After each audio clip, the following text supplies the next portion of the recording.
ទស្សនភាពទាំងស្រុងនៅភ្នំសំពៅនេះជាព្រះពុទ្ធ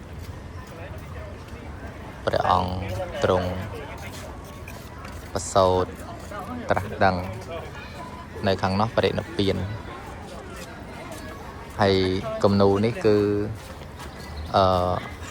ធ្វើនៅជាប់ជាមួយនឹងផ្ទាំងថ្មដោយអត់បានយកថ្មហ្នឹងមកដាក់ទេគឺថ្មភ្ជាប់នៅនឹងក្រោមហើយកន្លែងនោះ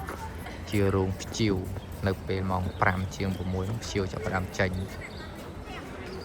ហើយនេះប្រសង់អ្នកមកពីភ្នំពេញកូនខ្មែរលើកទី1ដែលឃើញ